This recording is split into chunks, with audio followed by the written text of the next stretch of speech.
నమస్కారం. సిక్కోలు హృదయ స్పందన న్యూస్కి స్వాగతం. నేను మీ సంతోష్. ముందుగా ఈనాటి వార్తల్లోని వివరాలు ఇలా ఉన్నాయి. పరిసరాల పరిశుభ్రతకు ప్రథమ ప్రాముఖ్యతను ఇవ్వాలని ప్రజలకు జిల్లా కలెక్టర్ శ్రీకేశ్ లాట్కర్ పిలుపునిచ్చారు. కేంద్ర రాష్ట్ర ప్రభుత్వాల ఆదేశాల మేరకు శ్రీకాకుళం నగరంలో గల ఆర్ట్స్ కళాశాల మైదానంలో ఆదివారం శ్రీకాకుళం నగరపాలక సంస్థ ఆధ్వర్యంలో స్వచ్ఛతా హీ సేవా అభియాన్ కార్యక్రమాన్ని నిర్వహించారు. ఈ కార్యక్రమానికి జిల్లా కలెక్టర్ శ్రీకేశ్ లాట్కర్ ముఖ్య అతిథిగా హాజరయ్యి పలు స్వచ్ఛంద సంస్థల ప్రతినిధులు, ఎన్సీసీ క్యాడెట్స్, రెడ్ క్రాస్ ప్రతినిధులు, వివిధ కళాశాలల విద్యార్థులు, మున్సిపల్ అధికారులు, కార్మికులతో ఆయన ప్రతిజ్ఞ చేయించారు. స్వచ్ఛతా హీ సేవా బ్యానర్పై కలెక్టర్ తొలి సంతకం చేశారు.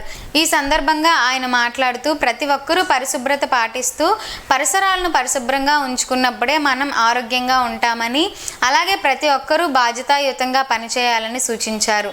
శ్రీకాకుళం నగరపాలక సంస్థ కమిషనర్ చల్లా ఓబులేస్ మాట్లాడుతూ పర్యావరణ పరిరక్షణతో పాటు మన యొక్క ఆరోగ్యం కాపాడుకునేందుకు పరిసరాల పరిశుభ్రత అనేది చాలా ముఖ్యమని వివరించారు. అనంతరం జిల్లా collector Srikesh Latkar, trainee collector Meena, నగరపాలక సంస్థ commissioner Challa Obulesu, Lions Club Srikakulam central, జిల్లా Red Cross, Lions Club Arasavalli, Rotary Club Srikakulam ప్రతినిధులు, ఎన్సీసీ క్యాడెట్స్, పలు కళాశాల విద్యార్థులతో కలిసి ఆర్ట్స్ కళాశాల మైదానంలో ఉన్న చెత్తను స్వయంగా సేకరించి మైదానాన్ని పరిశుభ్రం చేశారు. ఈ కార్యక్రమంలో ICDS PD P Shantisri, red cross chairman P Jaganmohan Rao, arts degree కళాశాల ప్రిన్సిపల్ సురేఖ, క్షేత్ర ప్రచార అధికారి తారక్ ప్రసాద్, డాక్టర్ బాడాన దేవభూషణ్ రావు, నటుకుల మోహన్, మంత్రి వెంకటస్వామి, హారికా ప్రసాద్, ప్రొఫెసర్ విష్ణుమూర్తి, మంత్రి వెంకటస్వామి తదితరులు పాల్గొన్నారు. ఉత్తరాంధ్ర వెనుకబాటు తరానికి స్థానికంగా ఉన్న రాజకీయ నాయకులే ప్రధాన కారణమని బీజేపీ రాజ్యసభ సభ్యులు జీవీఎల్ నరసింహారావు ఆరోపించారు. శ్రీకాకుళం నగరానికి విచ్చేసిన ఆయన ముందుగా ఆదిత్యుని దర్శించుకుని స్వచ్ఛ భారత్ కార్యక్రమంలో పాల్గొన్నారు.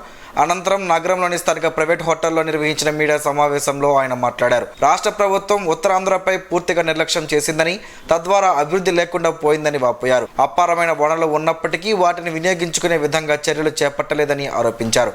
సాగునీరు, త్రాగునీరు, విద్య, వైద్యం అన్ని రంగాల్లో కూడా ఉత్తరాంధ్ర వెనుకబాటుతనం ఉందని, ఇది కేవలం పాలకుల నిర్లక్ష్యం వల్లనే జరిగిందన్నారు. జిల్లాలో సుదీర్ఘ రాజకీయ అనుభవం ఉన్న నాయకులు ఉన్నప్పటికీ అభివృద్ధి కోసం ఎవరూ పట్టించుకోలేదని, కేంద్ర సంస్థలు ఒకటి కూడా జిల్లాకు రాకపోవడం దురదృష్టకరమని అన్నారు. ఈ కార్యక్రమంలో బీజేపీ జిల్లా అధ్యక్షులు బిర్లంగి ఉమామహేశ్వరరావు, పైడి వేణుగోపాలరావు, పూడి తిరుపతిరావు, అట్టాడ రవిబాబ్జీ, సవ్వాన ఉమామహేశ్వరి తదితరులు పాల్గొన్నారు. దేశంలోనే ఎడారి జిల్లాలతో సమానంగా పోటీపడి కేవలం 2%, 1.5-2% ఇళ్లకు మాత్రమే 2019 ముందు ఇంటికి నీటిపై సదుపాయం ఉండేది. ఎంత అభివృద్ధి సూచకంలో ఎంత వెనుకబడ్డాం. ఇప్పుడు జల్ జీవన్ మిషన్ ప్రారంభమయ్యాక దీన్ని దాదాపుగా 30-35% తీసుకువెళ్ళటం జరిగింది. ఈ సంవత్సరం నిధులు ఇచ్చినప్పటికీ రాష్ట్ర ప్రభుత్వం సరిగ్గా ఉపయోగించుకోని కారణంగా ఇది నాకు స్వయంగా పార్లమెంటు వేదికగా మంత్రి గారు నా ప్రశ్నకు సమాధానంగా చెప్పారు. మీ రాష్ట్ర ప్రభుత్వానికి నిధులు ఇచ్చినా కూడా మరి ఈ పథకం కింద వినియోగం చేసుకోవట్లేదు, ఆ నిధులు నిర్వీర్యంగా ఉన్నాయి. ఎందుకంటే రాష్ట్ర ప్రభుత్వం తన వాటా ఇవ్వని కారణంగా బహుశా 3,000 కోట్ల రూపాయలు వినియోగానికి కాకుండా పోయాయని. సో ఇక్కడ ప్రభుత్వాల నిర్లక్ష్యం కారణంగా 13 ఉమ్మడి జిల్లాలు ఉన్నప్పుడు కేంద్ర ప్రభుత్వ సంస్థలు, విద్యా సంస్థలు దాదాపుగా 20 వరకు కేంద్ర ప్రభుత్వం పెడితే ఒక్కటి కూడా పెట్టనటువంటి జిల్లా శ్రీకాకుళం జిల్లా. ప్రకాశం జిల్లా కూడా దాదాపు అదే కోవలో. ఈ 2 జిల్లాలకు మినహాయించి నాకు తెలిసి మిగతా అన్ని జిల్లాలకు కేంద్ర సంస్థలు, ఏవో కేంద్ర సంస్థలు వచ్చాయి. విజయనగరానికి ట్రైబల్ యూనివర్సిటీ వచ్చింది, విశాఖపట్నానికి ఐఐఎం వచ్చింది, విశాఖపట్నానికి IIPE Indian institute of petroleum and energy సంస్థ వచ్చింది. ఈ రకంగా చెప్పుకుంటూ పోతే అన్ని జిల్లాలకి, తూర్పుగోదావరి జిల్లాకి Indian institute of foreign trade వచ్చింది, పశ్చిమ గోదావరికి నేషనల్ ఇన్స్టిట్యూట్ ఆఫ్ టెక్నాలజీ వచ్చింది. ఇట్లా ప్రతి జిల్లాకి సంస్థలు వచ్చాయి, కానీ శ్రీకాకుళం జిల్లాకు రాలా. మరి శ్రీకాకుళం జిల్లా రాజకీయంగా పలుకుబడి లేని జిల్లానా, నిర్లక్ష్యానికి గురైన జిల్లా? ఎందుకంటే ఇక్కడ పెద్ద నాయకులు లేరా అంటే కాదు. రాష్ట్రంలో పెద్ద నాయకులంతా ఈ జిల్లా నుంచి వెళ్ళేవారే. పెద్ద నాయకులు ఉన్నారు, పెద్ద కుటుంబాలు ఉన్నాయి. 25-30-40 సంవత్సరాలుగా రాజకీయ వారి ఆధిపత్యం నడుస్తోంది. ఇదేదో ఒక ఎన్నికలో వచ్చి వెళ్ళిపోతున్నారు, కొత్త వాళ్ళు వస్తున్నారు కాబట్టి చేత కాదు అనుకున్నారు. అచ్చెన్నాయుడు గారిది మీ జిల్లానే, ధర్మాన సోదరులది మీ జిల్లానే, మరి ఒక కేంద్ర సంస్థను కూడా తెచ్చుకోలేకపోయారంటే కేంద్ర ప్రభుత్వం నిర్ణయించదు సంస్థ ఏ జిల్లాలో పెట్టాలని, అది రాష్ట్ర ప్రభుత్వాలే ప్రపోజ్ చేసి ల్యాండ్ అలాట్ చేయాలి. మరి అది చేయని కారణంగా శ్రీకాకుళంలో ఒక్కటంటే ఒక్క కేంద్ర సంస్థ రాలేదు. సో దానికి ఖచ్చితంగా సమాధానం చెప్పాలి. ఉత్తరాంధ్ర వెనుకబాటుకు ప్రధాన కారణం రాజకీయ నాయకుల నిర్లక్ష్యమే, మరొకటి కాదు. మహాత్మా గాంధీ జయంతిని పురస్కరించుకుని అక్టోబర్ 2న గ్రీవెన్స్ నిర్వహించడం లేదని జిల్లా కలెక్టర్ శ్రీకేష్ లాట్కర్ ఒక ప్రకటనలో తెలిపారు. అర్జీదారులంతా ఈ విషయాన్ని గమనించి దూర భారాల నుంచి వచ్చి వ్యయ ప్రయాసాలకు లోను కావద్దని హితవు పలికారు. గాంధీ జయంతి సందర్భంగా ఆ రోజు గ్రీవెన్స్ కార్యక్రమాన్ని నిర్వహించడం లేదని స్పష్టం చేశారు. నగరంలోని స్థానిక గార వీధిలో వరసిద్ధి వినాయక నవరాత్రి ఉత్సవాల్లో భాగంగా నిర్వాహకులు ఆదివారం స్థానిక భక్తులకు అన్నప్రసాద వితరణ కార్యక్రమాన్ని నిర్వహించారు. ప్రముఖ పారిశ్రామికవేత్త దుప్పల వెంకట్రావు సహాయ సహకారాలతో వరసిద్ధి వినాయక నవరాత్రి ఉత్సవ మహోత్సవాన్ని అంగరంగ వైభవంగా జరిపినట్లు నిర్వాహకులు వెల్లడించారు. ఈ రోజు మండపం ఆవరణంలో 700 మందికి సరిపడేలా అన్నప్రసాద వితరణ కార్యక్రమాన్ని నిర్వహించగా పెద్ద ఎత్తున భక్తులు తరలివచ్చి అన్నప్రసాదాన్ని స్వీకరించారు. కమిటీ సభ్యులు స్థానిక పెద్దల చేతుల మీదుగా అన్నప్రసాదాన్ని వడ్డించారు. కమిటీ సభ్యులు మాట్లాడుతూ అందరి సహకారంతో ఇంతటి మంచి కార్యక్రమం చేయగలిగామని, మున్ముందు మరెంతో చక్కగా ఈ కార్యక్రమాన్ని నిర్వహిస్తామని తెలిపారు. మాజీ ముఖ్యమంత్రి చంద్రబాబు నాయుడుపై ప్రభుత్వం బనాయించిన కేసులు నిలవవని, బయటకు కడిగిన ముత్యంలా వస్తారని శ్రీకాకుళం నియోజకవర్గం టీడీపీ ఇన్ఛార్జ్ మాజీ ఎమ్మెల్యే గుండె లక్ష్మీదేవి అన్నారు. చంద్రబాబు నాయుడు అరెస్టుకు నిరసనగా ఆ పార్టీ శ్రేణులు చేస్తున్న రిలే నిరాహార దీక్షలో భాగంగా పార్టీ బీసీ విభాగం నాయకుడు ఉంగటి వెంకటరమణ ఆధ్వర్యాన ఆదివారం రిలే నిరాహార దీక్ష కార్యక్రమాన్ని చేపట్టారు. ఈ కార్యక్రమంలో గుండె లక్ష్మీదేవి పాల్గొని దీక్షలో పాల్గొన్న నాయకులకు పూలదండ వేసి సంఘీభావం తెలిపారు. చంద్రబాబు నాయుడు కోసం ప్రజలు ఆలోచన చేస్తున్నారని, రానున్న ఎన్నికల్లో వైసీపీకు ఇంటికి పంపడం ఖాయమని అన్నారు. అనంతరం బాబుతో నేను పేరిట ఏర్పాటు చేసిన సంతకాల సేకరణ కార్యక్రమంలో భాగంగా గుండె లక్ష్మీదేవి సంతకం చేశారు. అలాగే మిగతా నాయకులు సంతకాలు చేశారు. ఉంగటి వెంకటరమణ మాట్లాడుతూ చంద్రబాబు నాయుడును రాజకీయ కక్షతో అరెస్ట్ చేశారని, కడిగిన ముత్యంలా బయటకు వస్తారని తెలిపారు. ప్రజలంతా గమనిస్తున్నారని, సరైన సమయంలో తగు బుద్ధి చెబుతారని తెలిపారు. ఈ కార్యక్రమంలో భాగంగా పోస్ట్ కార్డు ఉద్యమంతో చంద్రబాబుకు అండగా ఉంటామని మోకాళ్లపై పోస్ట్ కార్డులు ఉంచి నిరసన తెలియజేశారు. ఈ కార్యక్రమంలో నగర అధ్యక్షుడు మాదారపు వెంకటేష్, ముద్దాడ కృష్ణమూర్తి నాయుడు, కళ్యాణ వెంకట్రావు, కొవ్వాడ సుశీల, అసిరమ్మ, పిర్యా మాధవి, బి యుగంధర్, నవీన్, జామి భీమశంకర్రావు, జల్లు రాజీవ్, కలగ జగదీష్ యాదవ్, సీర రవణయ్య, గంగు నాగేశ్వరరావు, సీపాన రమ తదితరులు పాల్గొన్నారు. ప్రత్యక్ష దైవం ఆరోగ్య ప్రదాత శ్రీ సూర్యనారాయణ స్వామివారిని ఆదివారం పలువురు ప్రముఖులు దర్శించుకున్నారు. ఆలయానికి స్వామివారిని దర్శించుకునేందుకు విచ్చేసిన ప్రముఖులకు ఆలయ ప్రధాన అర్చకులు స్వాగతం పలికారు. స్వామివారి దర్శనం అనంతరం ఆలయ అనివెట్టి మండపంలో వారికి వేద ఆశీర్వచనం అందజేశారు. ఈ సందర్భంగా వారికి స్వామివారి జ్ఞాపికను ఆలయ అధికారులు అందజేశారు. స్వామివారిని దర్శించుకున్న వారిలో మద్రాస్ హైకోర్టు న్యాయమూర్తి జస్టిస్ ఎన్ మాలా, శ్రీకాకుళం జిల్లా SP Radhika, Vijayawada mayor Rayana Bhagyalakshmi, GST central excise and custom chief commissioner Satyendra Kumar Singh, BJP Rajya Sabha సభ్యులు గుంటుపల్లి వెంకట లక్ష్మీ నరసింహారావు, ఆంధ్రప్రదేశ్ రాష్ట్ర ఉన్నత విద్యాశాఖ కమిషనర్ పోలా భాస్కర్ తదితరులు ఉన్నారు. సామాన్య భక్తుల దర్శనానికి ఆలయ అధికారులు అన్ని ఏర్పాట్లు చేశారు. ఆలయ ప్రాంగణంలో సామూహిక సూర్య నమస్కారాలను అర్చకులు నిర్వహించారు. భక్తులకు ఆలయ అర్చకులు ప్రత్యేక కౌంటర్ ద్వారా స్వామివారి ప్రసాదాన్ని అందజేశారు. ఈరోజు వారికి వివిధ రూపాల్లో భక్తుల నుంచి వచ్చిన ఆదాయ వివరాలను ఈవో ఒక ప్రకటన ద్వారా తెలిపారు. టికెట్ల రూపేణా 2,27,200 రూపాయలు రాగా, పూజలు విరాళాల రూపంలో 1,21,504 రూపాయలు, ప్రసాదాల రూపంలో 1,75,000 రూపాయలు శ్రీ స్వామివారికి ఆదాయం వచ్చిందని ఆలయ ఈవో వి హరిశూర ప్రకాష్ ప్రకటనలో పేర్కొన్నారు. విశాఖ స్టీల్ ప్లాంట్ పరిరక్షణకు అక్టోబర్ 5న విశాఖపట్నం స్టీల్ ప్లాంట్ వద్ద జరిగే బహిరంగ సభను జయప్రదం చేయాలని సిపిఎం జిల్లా కార్యదర్శి డి గోవిందరావు, జిల్లా కార్యదర్శి వర్గ సభ్యులు B Krishnamurthy, K Mohan Rao, G Simhachalam పిలుపునిచ్చారు. శ్రీకాకుళం సిపిఎం కార్యాలయంలో ఆదివారం విశాఖ ఉక్కు రక్షణ బహిరంగ సభకు సంబంధించిన వాల్ పోస్టర్లను వారు ఆవిష్కరించారు. ఈ సందర్భంగా మాట్లాడుతూ విశాఖ ఉక్కు ఆంధ్రుల హక్కు నినాదం అశేష త్యాగాలతో సాధించుకున్న మణిహారం విశాఖ స్టీల్ ప్లాంట్ అని 1,00,000 మందికి ఉపాధి కల్పిస్తుందని తెలిపారు. మరో 25,000 మంది ఉద్యోగులకు అవకాశం ఉందని తెలిపారు. విశాఖ ఉత్తరాంధ్ర అభివృద్ధిలో కీలక పాత్ర పోషిస్తోందని 3 లక్షల కోట్ల ఆస్తి కలిగి ఉందని వారు తెలిపారు. ప్లాంట్ ఏర్పాటుకు కేంద్రం 4,980 కోట్లు పెట్టుబడి పెడితే కేంద్ర రాష్ట్ర ప్రభుత్వాలకు 54,000 కోట్ల రూపాయల ఆదాయం సమకూర్చిందని వివరించారు. ఈ ఉద్యమానికి విశాల ప్రజా మద్దతు కూడగట్టడానికి సెప్టెంబర్ 20 నుండి ఉత్తరాంధ్ర బైక్ యాత్ర చేపట్టిందని, 20న విశాఖలో ప్రారంభమై ఈ యాత్ర విజయనగరం, శ్రీకాకుళం, పార్వతీపురం, మన్యం, అల్లూరి సీతారామరాజు, పాడేరు, అనకాపల్లి జిల్లాలు పర్యటిస్తూ విశాఖలో ముగుస్తుందని తెలిపారు. ఆల్ ఇండియా శ్రీశైన సంక్షేమ సంఘం నూతన కార్యవర్గంతో పాటు ఆంధ్ర రాష్ట్ర శ్రీశైన సంక్షేమ సంఘం కార్యవర్గం ఆదివారం స్థానిక గురిటి పోలమ్మ ఆవరణంలోని ధర్మాన ప్రసాదరావు ఫంక్షన్ హాల్లో ప్రమాణ స్వీకారం కార్యక్రమం అంగరంగ వైభవంగా జరిగింది.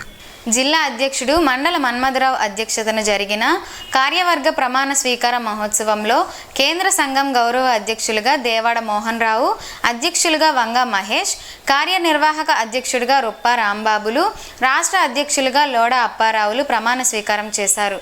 ఈ సందర్భంగా వంగ మహేష్ మాట్లాడుతూ సంఘం బలోపేతానికి అందరం కలిసికట్టుగా పనిచేయాల్సిన అవసరం ఉందని అన్నారు. ప్రధాన పార్టీలు శ్రీశైనులకు రాజకీయ ప్రాధాన్యత కల్పించాలని డిమాండ్ చేశారు. రాష్ట్ర అధ్యక్షుడు లోడ అప్పారావు మాట్లాడుతూ శ్రీశైన కులగణనను రాష్ట్రంలో చేపట్టాలని సీఎంనకు విజ్ఞప్తి చేశారు. శ్రీశైనుల అభివృద్ధికి ప్రతి ఒక్కరూ కృషి చేయాల్సిన అవసరం ఉందని అన్నారు. సంఘం రాష్ట్ర ఆర్గనైజింగ్ సెక్రటరీ లొట్టి సూరిబాబును సభ్యులు నియమించడంతో సభ్యులంతా అభినందనలు తెలియజేస్తూ శుభాకాంక్షలు తెలిపారు. ఈ కార్యక్రమంలో సంఘం పెద్దలు బాలయోగి, ముంగి సాంబమూర్తి, జాక శ్యామ్, జగదీష్, అచ్చెన్న, సత్యనారాయణ, లావేటి శ్యామ్, చింతనిప్పుల రాజేంద్ర, రాగోలు నాగశివ, కర్రి రంగాజీదేవ్ తదితరులు పాల్గొన్నారు. మాజీ ముఖ్యమంత్రి టీడీపీ జాతీయ అధ్యక్షుడు నారా చంద్రబాబు నాయుడు అరెస్టు రాజకీయ కక్షతో జరిగిందని ప్రజలందరికీ తెలుసునని శ్రీకాకుళం ఎంపీ కింజరాపు రామ్మోహన్ నాయుడు అన్నారు. చంద్రబాబు నాయుడు అరెస్టును నిరసిస్తూ పార్టీ క్యాడర్ చేపడుతున్న రిలే నిరాహార దీక్షల్లో ఆయన పాల్గొని వారికి సంఘీభావాన్ని తెలిపారు. టెక్కలి నియోజకవర్గం కోటబొమ్మాలి పట్టణంలోను పలాసలో జరుగుతున్న రిలే నిరాహార దీక్షల్లో పార్లమెంట్ సభ్యులు కింజరాపు రామ్మోహన్ నాయుడు పాల్గొని వారికి సంఘీభావాన్ని తెలియజేస్తూ రానున్న ఎన్నికల్లో టీడీపీ విజయం తథ్యమని, చంద్రబాబు నాయుడు మళ్లీ సీఎం అవుతారని, ఆంధ్ర అభివృద్ధి చెందుతుందన్నారు.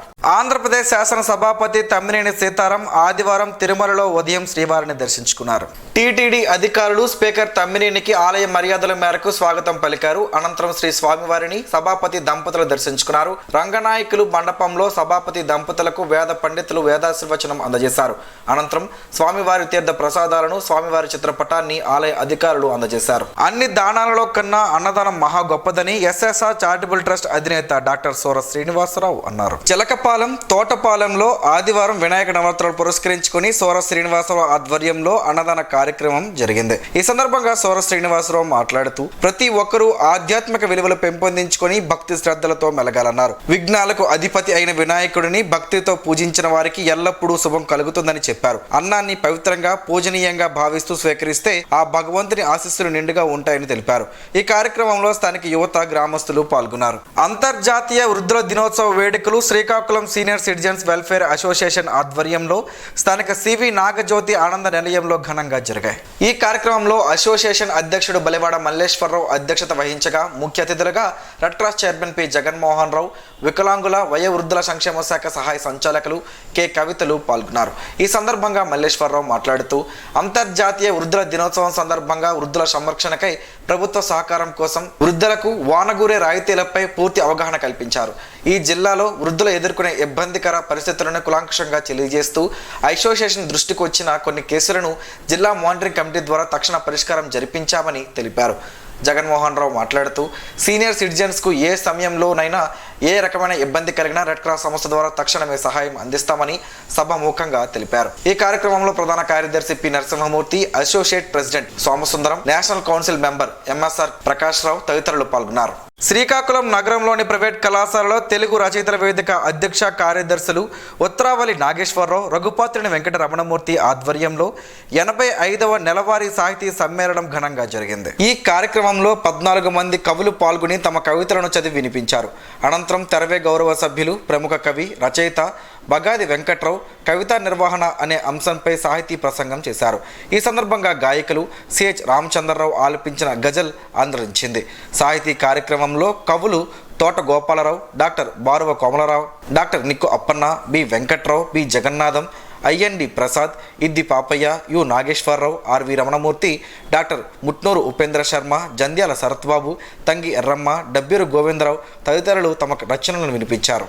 నడక, నడత మనిషి మనుగడలో ప్రధాన పాత్ర పోషిస్తాయని, నడవండి నడిపించండి అనే నినాదంతో వాకర్స్ ఇంటర్నేషనల్ సంస్థలు పయనిస్తున్నాయని walkers international president doctor SP Ravindra అన్నారు. ఆదివారం శ్రీకాకుళం జడ్పీ సమావేశ మందిరంలో జరిగిన వాకర్స్ ఇంటర్నేషనల్ 102 కేబినెట్ సమావేశానికి ఆయన ముఖ్య అతిథిగా హాజరయ్యారు. ఈ సందర్భంగా ఆయన మాట్లాడుతూ ఆయుష్ను పెంచే ఏకైక సాధనం నడక మాత్రమేనని, ప్రతి ఒక్కరూ నడక సంఘాల్లో చేరి ఆరోగ్యాన్ని కాపాడుకోవాలని కోరారు. ఆరోగ్యవంతమైన సమాజ నిర్మాణానికి వాకర్స్ సంస్థలు అహర్నిశలు ఇతోధికమైన కృషి చేస్తున్నాయని అన్నారు. సంపూర్ణ ఆరోగ్యం ద్వారా ప్రపంచ శాంతి, విశ్వ శ్రేయస్సు, సౌభాగ్యం సాధిస్తున్నామని రవీంద్ర తెలిపారు. నేడు దేశంలో 1450 నడక సంఘాల పరిధిలో 4.75 లక్షల మంది సభ్యులు ఉన్నారని అన్నారు. ఆరోగ్యకర ఆహారం, యోగాసనాలు, ఇతర వ్యాయామాల ద్వారా శరీరాన్ని నియంత్రణలోకి తెచ్చుకోవడం సాధ్యమన్నారు. అంతకంటే ముందు శ్రీకాకుళం జడ్పీ సమావేశ ఆవరణలో మొక్కలు నాటి స్వచ్ఛతే సేవా కార్యక్రమంలో భాగంగా జడ్పీ పరిసరాలు శుభ్రపరిచారు. స్టార్ వాకర్స్ క్లబ్ అధ్యక్షుడు శాసపు జోగినాయుడు అధ్యక్షతన జరిగిన ఈ కార్యక్రమంలో walkers governor K Satyam, cabinet కార్యదర్శి K Dwarakanath, area vice president I Gangeswararao, SSSS Raju, walkers international మాజీ గవర్నర్లు జి ఇందిరాప్రసాద్, కోన వెంకటరమణమూర్తి, పి ఉమామహేశ్వరరావు, గుడ్ల సత్యనారాయణ, 2025 కాబోయే governor K Muralidhar, star walkers club ప్రతినిధులు బివి రవిశంకర్, గోలి సంతోష్, బి దేవిప్రసాద్ పాల్గొన్నారు. వివిధ క్లబ్స్ ప్రగతిని ఆయా నడక సంఘాల ప్రతినిధులు వివరించారు. మహాత్మా గాంధీ ఫెలోషిప్లో నూతన సభ్యులుగా చేరిన వారికి సత్కరించారు. కుంకుడుకాయలతో పలు ఆరోగ్య ప్రయోజనాలు ఉన్నాయని మన పెద్దలు చెబుతుండేవారు. ఆ వివరాలేంటో ఈరోజు ప్రసారమయ్యే ఆరోగ్యమే మహాభాగ్యంలో తెలుసుకుందాం.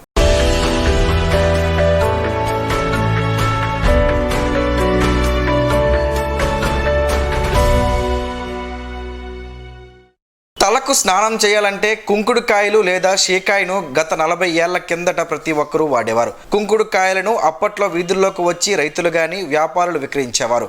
వారి నుంచి కొనుగోలు చేసి కుంకుడుకాయల్లో పిక్కలను వేరు చేసి వాటిని ఒక దగ్గర దాచుకునేవారు. వాటిని స్నానం చేసుకునే ముందు నీటిలో వేసి బాగా కలిపి తలకు 2 సార్లు కుంకుడు పుల్లను పట్టిస్తే జుత్తుకు ఉన్న ఎంత జిడ్డు అయినా ఇట్టే పోయేది. ఇప్పుడున్న పెద్దలకు ఈ అనుభవాలను తెలిసినవే. అయితే ఈ కుంకుడు పుల్ల కంటిలో పడితే మాత్రం మంట కొట్టడం ఖాయం. అయితే అప్పట్లో పెద్దవారు కంటికి మంచిదని చెప్పేవారు. ఇప్పుడైతే షాంపూలు అందుబాటులో ఉన్నాయి.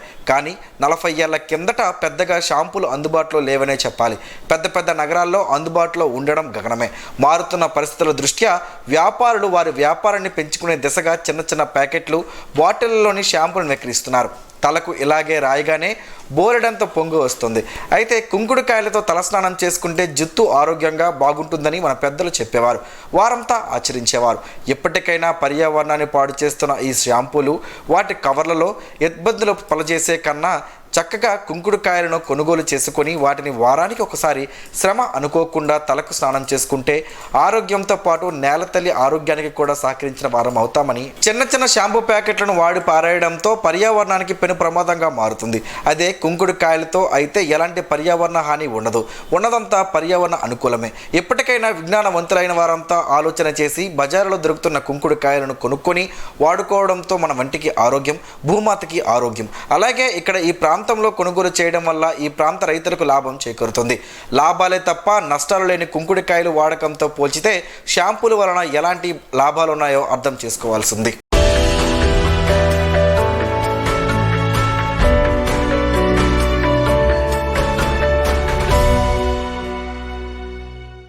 ఈరోజు వార్తల్లో ఒక మంచి మాటను విందాం, ఆచరిద్దాం. సమాజ శ్రేయస్సును కాంక్షించే మహనీయుల సూక్తుల్లోంచి ఈరోజు జీవనం గమనం గమ్యం.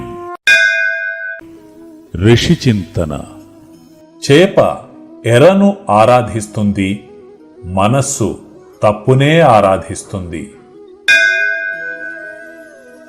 ఈ సృష్టి మాత్రం ఎప్పుడూ తన గమ్యం తప్పదు.